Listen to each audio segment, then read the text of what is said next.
Good morning दोस्तों, मैं आपका पवन सर हमारे YouTube channel Virat coaching education पर आपका स्वागत करता हूं। और हम जो हमारी सीरीज चली है उसमें से भी अगली नेक्स्ट वीडियो हम लेकर आपके सामने आए हैं। जो पीछे वाली जो ग्राम सचिव और पटवारी की एग्जाम में जो साइंस आई है उससे लेकर हमने कुछ क्वेश्चन उठाए हैं अभी। तो देखेंगे कौन सा क्वेश्चन आया था कि पहला है कि चेचक होने का कारण है। इसने पूछा है कि भाई चेचक होने का कारण है, तो इसने ऑप्शन दे दिया हमें rubeola virus, variola virus, varicella virus और मिक्सो वायरस। भाई तो हमें पता है कि जो चेचक होने वाला चेचक जिसके कारण होता है उस वायरस का नाम होता है वेरियोला वायरस। भाई ठीक है, तो चेचक जिसके कारण होता है उसका नाम होता है वेरियोला वायरस। और एक प्रश्न यहाँ से ये भी पूछ हो सकता है कि चेचक में कौन सा अंग प्रभावित होता है। तो भाई चेचक से हमारा संपूर्ण अंग प्रभावित होता है। ठीक है, अब बच गए हमारे पास तीन ऑप्शन। तो तीन ऑप्शन हमारे पास बच गए, तो ये आ सकता है कि रूबियोला वायरस। रूबियोला वायरस से कौन सा रोग होता है? तो रूबियोला वायरस भाई एक खसरा होता है। खसरे होने का जो वायरस होता है वो रूबियोला वायरस होता है। और जबकि जो वेरिसेला वायरस है वो उससे होती है भाई छोटी माता या चिकन पॉक्स हम जिसे कहते हैं। और मिक्सो वायरस जिससे हमारे शरीर में मनुष्य को जुखाम जैसे रोग हो जाते हैं। तो इस प्रश्न में यही बातें हैं। नेक्स्ट प्रश्न देखते हैं। तो ये देखते हैं दूसरा प्रश्न में क्या पूछा है कि बर्ड फ्लू विषाणु का एक प्रकार है। इसने ये पूछ लिया कि जो बर्ड फ्लू होता है वो किस विषाणु से होता है, और वो उसका आंसर रहेगा भैया H5N1। इसी के द्वारा हमें बर्ड फ्लू हो जाता है। जो चिड़ियों में जो बर्ड फ्लू चल रहा है, जो पक्षियों में जो चल रहा है, उसका कारण ये है। तो अब एक बात आ जाती है कि एक प्रश्न हो जाता है कि सजीव और निर्जीव के बीच की, सजीव तथा निर्जीव के बीच की कड़ी क्या होती है? सजीव और निर्जीव के बीच की कड़ी भी वायरस या विषाणु होती है भाई। और विषाणु की खोज इवानोवस्की ने की थी। इवानोवस्की ने की थी। तो अब देखिए हमारे पास तीन ऑप्शन और बच गए। ठीक है, जैसे ये आ गया H1N1। ये किस प्रकार का विषाणु है? ये भाई स्वाइन फ्लू का है। स्वाइन फ्लू इसी द्वारा होती है। ठीक है, और एक हमारे पास H7N1 भाई, इसमें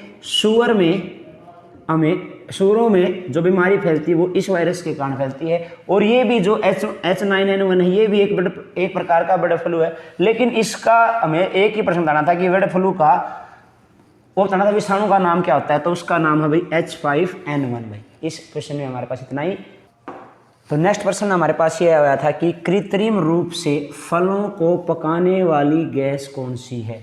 हमने देखा हुआ कुछ तो फल प्रकृति से पकते हैं भाई, लेकिन कुछ जो व्यापारी होते हैं अपने फायदे के लिए गैसों का प्रयोग करके फलों को तैयार कर देते हैं जो मनुष्य के लिए या वातावरण के लिए खतरनाक होता है। तो इस प्रश्न में हमें वही बताना है कि कृत्रिम रूप से फलों को पकाने वाली गैस कौन सी है। उसने ऑप्शन दिए मीथेन, इथेन, एसिटिलीन और इनमें से कोई नहीं। तो भाई फलों को पकाने के लिए जो गैस प्रयोग की जाती है वो होती है भाई एसिटिलीन। एसिटिलीन गैस का प्रयोग फलों को पकाने के लिए किया जाता है। ये थी बात गैस की। अगर वह बात कर देता है कि हार्मोन, तो हार्मोन कौन सा होता है? तो हार्मोन होता है भाई एथिलीन हार्मोन होता है। एसिटिलीन हार्मोन ये होता है कि इससे फलों को पकाने में हमारी मदद की जाती है। ठीक है भाई, और एसिटिलीन का प्रयोग ही भाई, एसिटिलीन गैस का प्रयोग ही वेल्डिंग करने के लिए तथा रबड़ के संश्लेषण में भी किया जाता है। और भाई एसिटिलीन गैस का प्रयोग करके हम विद्युत बल्ब को भी जला सकते हैं। ठीक है, अब देखिए अब हमारे पास दो ऑप्शन और बच गए कि मीथेन गैस का रासायनिक सूत्र क्या होता है। तो मीथेन गैस का रासायनिक सूत्र CH4 होता है। ठीक है, इथेन का फॉर्मूला होता है हमारे पास, जो इथेन होती है उसका फॉर्मूला होता है C2H4 भाई। ठीक है, और जबकि एसिटिलीन का अगर पूछे तो C2H2 इसका रासायनिक फॉर्मूला होता है। तो फलों को पकाने के लिए भाई जो गैस है वो होती है एथिलीन। ठीक है, और प्राकृतिक रबड़ का संश्लेषण के लिए भी एसिटिलीन का ही प्रयोग हम करेंगे। तो नेक्स्ट क्वेश्चन में देखेंगे। देखिए जो हमें अगला क्वेश्चन क्या दिया हुआ है, हमें अगला क्वेश्चन ये दिया हुआ है, जब हमें थकान नहीं होती तब हमें जगाए रखने तथा सुस्त रखने में सहायक हार्मोन कौन सा है? आपको ऑप्शन दिए एड्रिनल, ऑक्सीटोसिन, थायरोक्सिन और सेरोटोनिन हार्मोन हमें दिए गए हैं भाई। हमें ये पता कि थकान, सबसे पहले आइए हम एक बात जानते हैं कि थकान क्यों होती है। हमारे शरीर के अंदर थकान आती है लैक्टिक अम्ल के कारण भाई।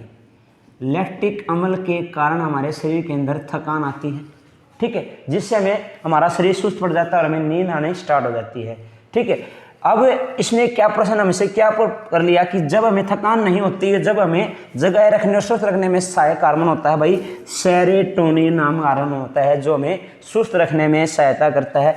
अपने हमसे ये भी प्रश्न पूछा था कि सेरोटोनिन हार्मोन किस ग्रंथि से निकलता है। सेरोटोनिन हार्मोन भाई पीनियल ग्रंथि से निकलता है, पीनियल ग्रंथि से निकलता है, ठीक है। और एक अवधारणा के अनुसार सबसे छोटी अंतःस्रावी ग्रंथि भी हमारी पीनियल ग्रंथि है भाई। और कई जो वैज्ञानिक हैं इसको थर्ड आई बोलते हैं, आदमी की तीसरी आंख भाई, आदमी की तीसरी आंख बोलते हैं भाई, ठीक है।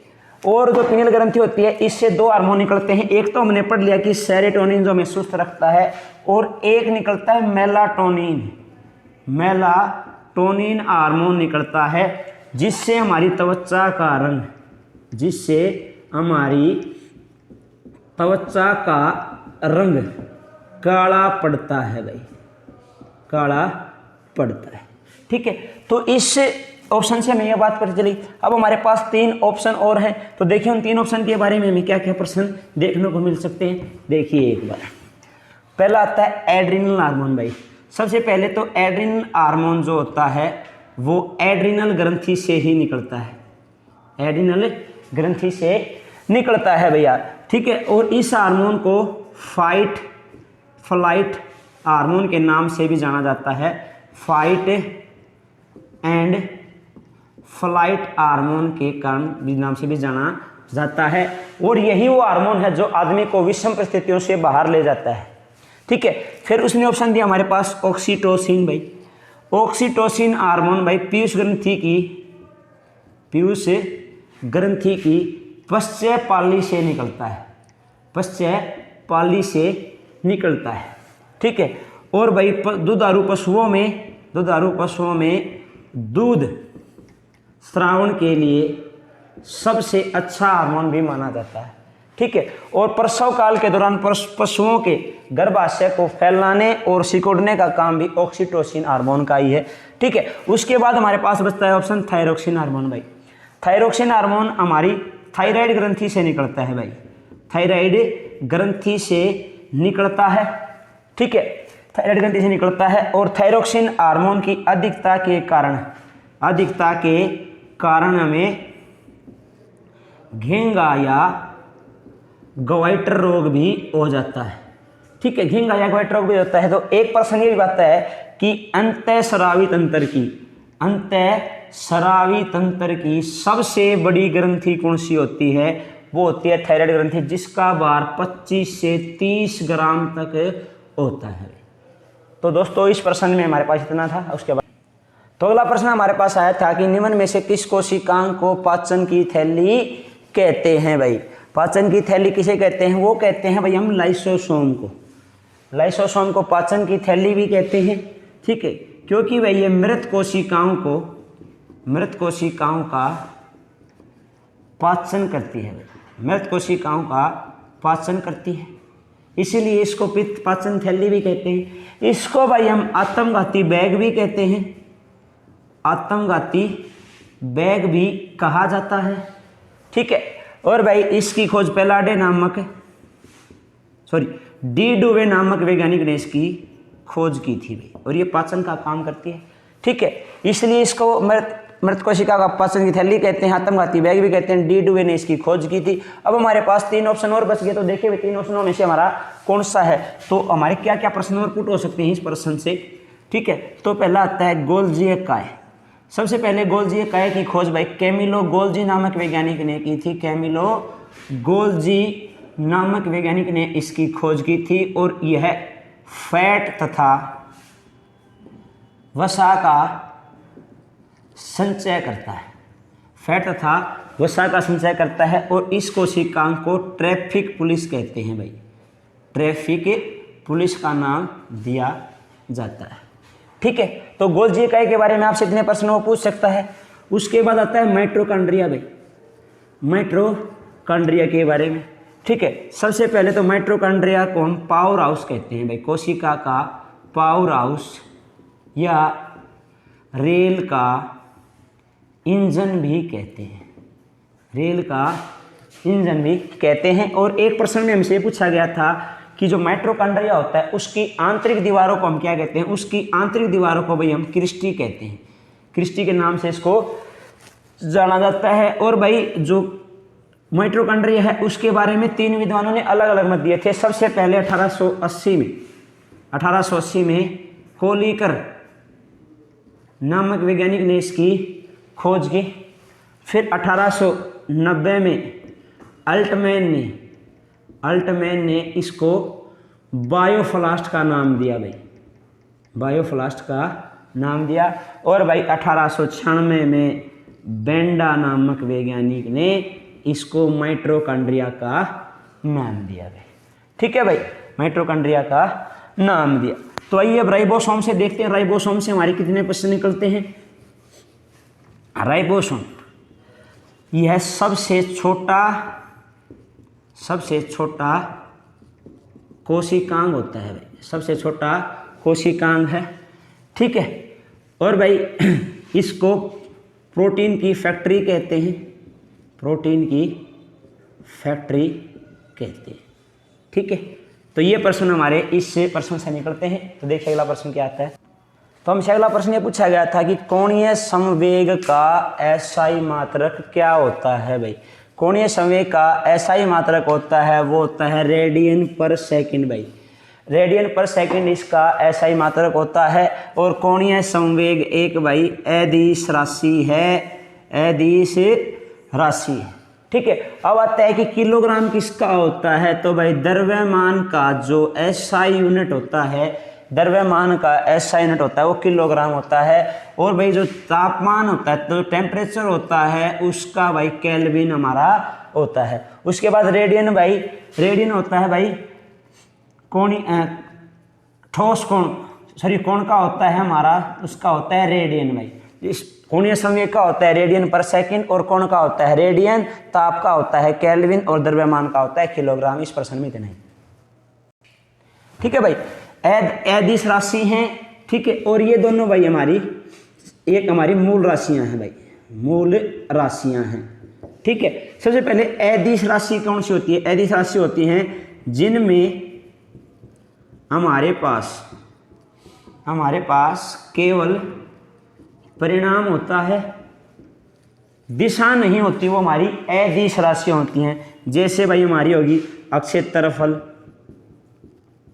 आयतन, समय, चाल, दूरी, ये हमारी अदिश राशियां होती हैं। इनमें हमारे पास केवल परिणाम होता है, तो हमारे पास दिशा नहीं होती है, इसलिए इनको अदिश राशि कहते हैं। मूल राशियां वे होती हैं भाई जो किसी भी अन्य राशियों से नहीं ली गई, और हमारी मूल राशियां 7 हैं भाई। ठीक है, हमारी मूल राशियां 7। प्रश्न आया बता कि पानी के एक गिलास में तैर रहा बर्फ का टुकड़ा जब पूरी तरह पिघल जाता है तब पानी का स्तर क्या होगा। तो भाई हमेशा ही ध्यान रखना, जब पानी और बर्फ आ जाएगी तो जब पानी में अगर बर्फ पिघल भी जाती है तो उसका स्तर उतना ही रहेगा, न घटेगा न बढ़ेगा। हाँ, एक प्रश्न आता है कि एक प्रश्न ये कह सकता है कि जब पानी में बर्फ तैर रही हो तो उसका कितना होता है। तो 1/10वां हिस्सा पानी के ऊपर होता है भाई, 1/10वां हिस्सा होता है। ठीक है, और जो शुष्क बर्फ होती है ना, शुष्क बर्फ होती है वो ठोस कार्बन डाइऑक्साइड का ही रूप होती है, ठोस कार्बन डाइऑक्साइड का रूप होती है, जिसका फॉर्मूला CO2 बन कर थोड़ा ये बढ़ा करें। ठीक है, का नीला दिखाई पड़ना प्रकाश की कौन सी घटना है भाई। आपके ऑप्शन दिए व्यतिकरण, परावर्तन, अपवर्तन और प्रकीर्णन भाई। तो इसका जो आंसर रहेगा वो प्रकाश का प्रकीर्णन रहेगा। ठीक है, प्रकाश के प्रकीर्णन के ही कारण समुद्र का नीला दिखाई पड़ना। ठीक है भाई, और आकाश का नीला दिखाई पड़ना भी प्रकाश का प्रकीर्णन है। तो आइए हम इनके बारे में, 3 ऑप्शन बच गए, इनके बारे में कुछ जानते हैं। प्रकाश का व्यतिकरण क्या होता है भाई? व्यतिकरण वो चीज़ होती है, व्यतिकरण का मतलब होता है कि भाई प्रकाश का कुछ माध्यमों में अधिक फैलना और कुछ भाग में कम फैलना, तो वो प्रकाश का व्यतिकरण कहलाता है। रेले के अनुसार जिस रंग का तरंग दैर्घ्य अधिक होगा उसका प्रकीर्णन भी कम होगा, और जिसका तरंग दैर्घ्य कम होगा उसका प्रकीर्णन ज़्यादा होगा। ठीक है। फिर परावर्तन क्या होता है? प्रकाश का परावर्तन होता है प्रकाश की किरण का किसी भी चिकने परत से टकराकर वापस उसी दिशा में लौट जाना। प्रकाश की किसी भी किरण का किसी चिकने परत से टकराकर वापस उसी दिशा में चले जाना प्रकाश का परावर्तन कहलाता है भाई। प्रकाश का परावर्तन कहलाता है। जैसे आप इसी डायग्राम में देख रहे हो कि प्रकाश की किरण जब एक माध्यम उसी माध्यम से आई तो उसी चिकने परत से टकराकर वापस उसी दिशा में चली गई, तो वो हमारा प्रकाश का परावर्तन होता है। फिर आते हैं अपवर्तन के बारे में। क्या होता है प्रकाश का अपवर्तन? क्या होता है? जब प्रकाश की किरण एक माध्यम से दूसरे माध्यम में जाती है तो वह अपने पथ से थोड़ा सा मुड़ जाती है। इसी घटना को हम प्रकाश का अपवर्तन कहते हैं। प्रकाश का अपवर्तन कहते हैं। जब भी आपने देखा होगा कि जब पानी का एक गिलास हो और उसमें हम एक पेन रख देंगे तो हमें थोड़ा सा वो मुड़ा हुआ दिखाई देगा, तो वो कौन सी घटना है? वो प्रकाश का अपवर्तन है। तो आज की वीडियो में हमारा इतना ही। अगर आपको वीडियो पसंद आई हो तो लाइक सब्सक्राइब जरूर करें, आप भी करें और दोस्तों से भी करवाएं। धन्यवाद।